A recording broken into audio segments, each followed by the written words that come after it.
आप सब बीते कुछ हफ्तों से बिहार में लगातार चल रही बदल रही घटनाक्रम से वाकिफ हैं। आपका मैं तो मान लूँगा, मैं उधर ही देखूँगा, लेकिन उनके बारे में क्या कहूँ जो कभी इधर देखते हैं कभी उधर देखते हैं। मेरा मानना है कि थोड़ी चीज़ें ऐतिहासिक परिप्रेक्ष्य में बात की जाए। आज माननीय मुख्यमंत्री जो तब भी मुख्यमंत्री थे 2022 में, अब भी हैं, जब उन्होंने लालू जी और हमारे नेता तेजस्वी जी को अप्रोच किया कि हमारी पार्टी को भाजपा तोड़ने की कोशिश कर रही है, मैं बड़ा परेशान हूँ, असहज हूँ। आप सब जानते हैं लालू जी, तेजस्वी जी विशाल हृदय के हैं। उनको लगा ये तो हमारे ही परिवार का हिस्सा रहे हैं, एक वक्त इनको प्रोटेक्ट किया जाए। लेकिन तेजस्वी जी की एक शर्त थी और वो शर्त साफ के साथ आते हैं तो मेरी पहली प्राथमिकता होगी बिहार के युवाओं को रोजगार देने की, नौकरी देने की, क्योंकि 10 लाख नौकरी का वादा हमारे मैनिफेस्टो में था, हमारे संकल्प में था, हमारी प्रतिबद्धता में था। नीतीश जी, माननीय मुख्यमंत्री जी 17 वर्ष अलग से भी शासन किए। बिहार की चर्चा पूरे देश में, मैं आप सब जानते हैं, कई अन्य कारणों से हुआ करता था, लेकिन पहली बार बिहार की चर्चा हुई जब लाखों लोगों को नौकरियां मिली। ये उनका कमिटमेंट था। 17 महीने रहे वो, 4 लाख से ऊपर नौकरियां मिली। और आज की भी जो प्रेस कॉन्फ्रेंस है, कुछ चीजें आपके समक्ष रखना चाहता हूं। 17 बरस बनाम 17 महीने, ये आप सब जानते हैं, हम नहीं कहना चाहेंगे। बिहार का युवा किसी भी जाति का हो, किसी भी धर्म का हो, आज उसमें हताशा का माहौल है, क्योंकि उसने सपने देखने शुरू किए थे। हर गांव के एक व्यक्ति को नौकरी मिली है, 2 व्यक्ति को नौकरी मिली है, 3 व्यक्ति को नौकरी मिली है। कोई पड़ोस सूना नहीं है नौकरी के बिना। तो सरकारें बनती क्यों हैं? सरकारें मंदिर मस्जिद की साइज के लिए नहीं बनती, गुरुद्वारे के लिए नहीं बनती, रोजगार के लिए बनती है, बेहतर सड़कों के जाल के लिए बनती है। आरक्षण के प्रति जो हमारी प्रतिबद्धता थी, उसके लिए पहले जातिगत जनगणना हुई। नीतीश जी तो पहले भी मुख्यमंत्री थे, जातिगत जनगणना क्यों नहीं हुई? किसने ये आवाज उठाई थी? विधानमंडल में शिष्टमंडल के साथ कौन गया? तेजस्वी जी। खैर, उसके बाद आरक्षण का दायरा बढ़ा 65%, और लगातार मांग रही उनकी कि केंद्र ढुलमुल रवैया ना अपनाए, इसे 9वीं अनुसूची में शामिल करें। बहरहाल ये केंद्र के विवेक पर, उनके संकीर्ण मानसिकता के बारे में मैं कुछ कहना नहीं चाहता। अभी 1,35,000 से ज्यादा पद सृजित कर चुके हैं, तेजस्वी जी कर चुके थे स्वास्थ्य विभाग में। 1,35,000 सब कुछ हो चुका है। बस मैं माननीय मुख्यमंत्री जी से आग्रह करूंगा कि सिर्फ ये तेजस्वी का विजन था इसलिए इसको खारिज ना करें, बिहार के युवाओं को स्मरण करें और इन 1,35,000 नौकरियों पर 2 महीने के अंदर सारी प्रक्रिया पूरी करें। चूंकि तेजस्वी का आइडिया था, अरे क्रेडिट उसको जाएगा ना, हम इतनी छोटी राजनीति में भरोसा नहीं करते। क्रेडिट लोग दे रहे हैं, क्या करें, लोगों का मुंह बंद कर दें। 1 लाख शिक्षकों की नियुक्तियां भी पाइपलाइन में करके वो निकले थे। 1 लाख उन पर भी आपका, उन शिक्षकों की नियुक्तियों को आपका कोप भाजन ना बनना पड़े। आप इनको पूरा करें 30 से 40 दिन के अंदर, तो एक संदेश जाएगा। लेकिन अगर आपको लगे करें तो तेजस्वी ने उसकी मिनिस्ट्री ने, उनके मंत्रिमंडल ने, उनके सहयोगियों ने ये किया था, इसको ना किया जाए। इस प्रक्रिया और इस मानसिकता से माननीय मुख्यमंत्री जी आप बाज आए।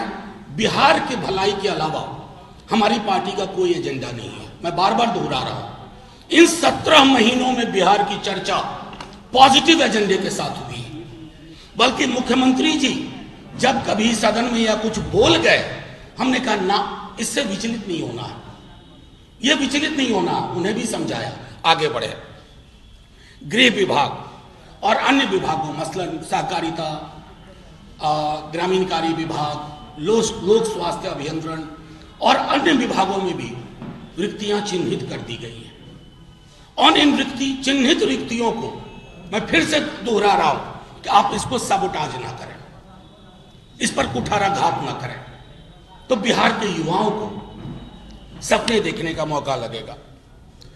एक और चीज आपको आश्चर्य होगा, आशा एवं ममता कर्मियों के मानदेय को बढ़ाने की फाइल 2 कैबिनेट से रोक दी गई थी।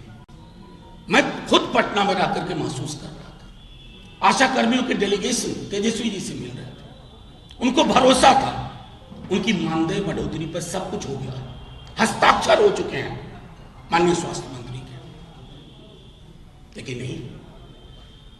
क्या बिगाड़ा है? तेजस्वी से न प्रॉब्लम थी, वो भी क्या प्रॉब्लम थी कोई नहीं जानता, आज तक आप नहीं बोल पाए कुछ भी। आशा ममता कर्मियों के लिए क्यों कर रहे हैं व्यवहार? उनका घर कैसे चलेगा? अब तेजस्वी जी से राजनीतिक लड़ाई लड़िए, अरे वो तो उस मिट्टी के बने हैं, झुकेंगे नहीं, लालू जी के बेटे हैं। लेकिन आशा ममता कर्मियों का जो मानदेय बढ़ चुका है उसको रोकने की कोशिश ना करें। आप सबने देखा होगा, बीते दिनों मोइनुल हक स्टेडियम गए थे, सारा कुछ उसका प्रोसेस हो चुका है। मोइनुल हक स्टेडियम का, कई हॉस्पिटल्स की काया पलट की सारी प्रोसेस हो चुकी है। 5 स्टार होटल्स को लेकर के, निवेश को लेकर के कई सारी चीजें हो चुकी थी। इसको सिर्फ इसलिए मत रोक दीजिएगा मुख्यमंत्री जी कि यह सपना तेजस्वी का था, यह सपना बिहार का है। तेजस्वी जी ने उस पर मुहर लगाई, उनकी मुहर को सिर्फ इसलिए खारिज ना कर दीजिए कि आप इस इधर के दिखते दिखते उधर के हो गए। ये फैसला संभवतः आपका ना रहा हो, स्वेच्छा से फैसला लेने के आप संभवतः समर्थ हैं या नहीं मैं नहीं जानता, लेकिन ये जरूर जानता हूं कि कई नेतानुमा अधिकारी और कई अधिकारीनुमा नेता क्या क्या फैसले करवा लेते हैं। इन फैसलों से आपका फासला बढ़ता है लोगों के साथ। 17 बरस आप रहे, अगर नियुक्तियां आपने की होती ना तो इतनी पाइलअप ना होती। क्यों लाखों की नियुक्तियां हुई? क्योंकि पाइलअप थी, आपके विजन में वो नहीं था, आपके दृष्टिकोण में नहीं था, आपके स्वभाव में नहीं था, आपके चरित्र में नहीं था। अब सब चीजें रास्ते पर ले आए, आप निकल गए। किस दबाव में, किस डर में, किस भय में, किस खौफ में, यह विश्लेषण पत्रकार करेंगे, बिहार की आम जनता करेगी।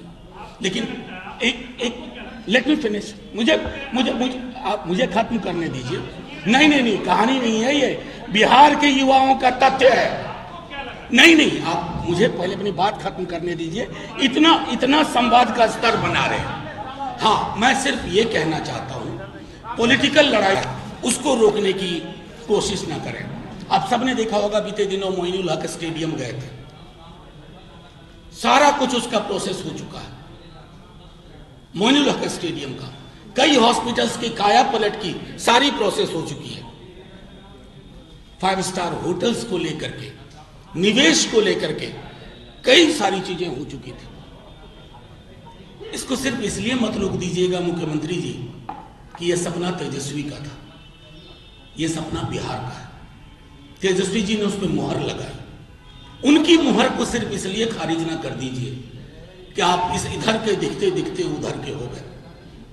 ये फैसला संभवतः आपका ना रहा हो, स्वेच्छा से फैसला लेने के आप संभवतः समर्थ हैं या नहीं मैं नहीं जानता, लेकिन ये जरूर जानता हूं कि कई नेतानुमा अधिकारी और कई अधिकारीनुमा नेता क्या क्या फैसले करवा लेते हैं।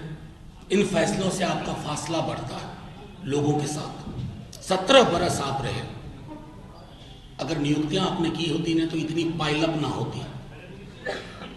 क्यों लाखों की नियुक्तियां हुई? क्योंकि पाइलअप थी, आपके विजन में वो नहीं था, आपके दृष्टिकोण में नहीं था, आपके स्वभाव में नहीं था, आपके चरित्र में नहीं था। अब सब चीजें रास्ते पर ले आए, आप निकल गए। किस दबाव में, किस डर में, किस भय में, किस खौफ में, यह विश्लेषण पत्रकार करेंगे, बिहार की आम जनता करेगी। लेकिन एक लेट मी फिनिश, मुझे खत्म करने दीजिए। नहीं, कहानी नहीं है ये, बिहार के युवाओं का तथ्य है। नहीं, आप मुझे पहले अपनी बात खत्म करने दीजिए। इतना संवाद का स्तर बना रहे हैं। हाँ, मैं सिर्फ ये कहना चाहता हूं, पॉलिटिकल लड़ाई लड़िए, लेकिन पॉलिटिकल लड़ाई के साथ साथ बिहार के हक और हकूक को, लाखों लोगों के रोजगार को बाधित न करिए, क्योंकि ये रोजगार तेजस्वी जी सत्ता में रह करके अगर दे रहे हैं तो सड़क पर रह करके भी आपको मजबूर कर देंगे। बस इतना मुझे कहना था। और आज की प्रेस कॉन्फ्रेंस इसी से सीमित है। मैं आपसे आग्रह करूंगा, आज के प्रेस कॉन्फ्रेंस से उत्पन्न मुद्दों पर आप मुझसे सवाल करें, मैं बाकियों की तरह सवाल का जवाब देने से डरूंगा।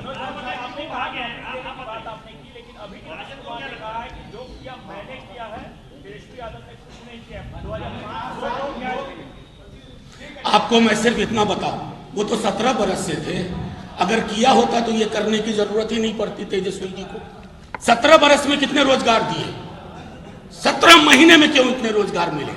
एक बच्चा जानता है बिहार का कि तेजस्वी का एजेंडा था बेरोजगारी यात्रा के बाद से ही, ये कमिटमेंट था, कमाई, दवाई, सिंचाई, और उस एजेंडे को हमने खोया नहीं।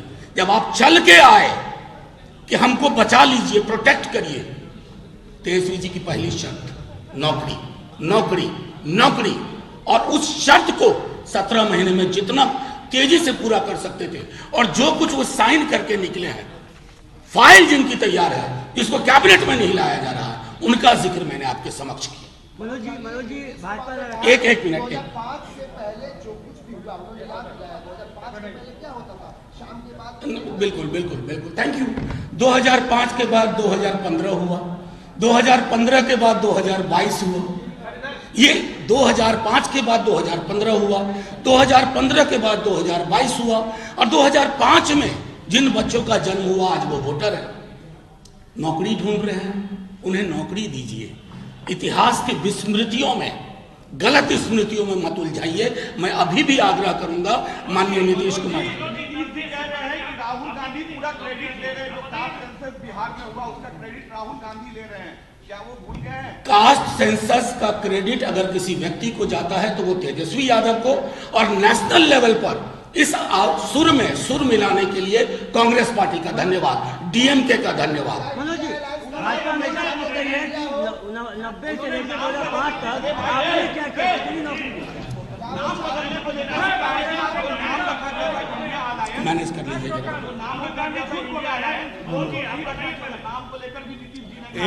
एक व्यक्ति पूछिए, एक व्यक्ति एक बार में पूछिए, मैं पहले उनका सवाल ले लूं, फिर आप तक आऊंगा, परेशान ना हो, ले लूंगा सवाल।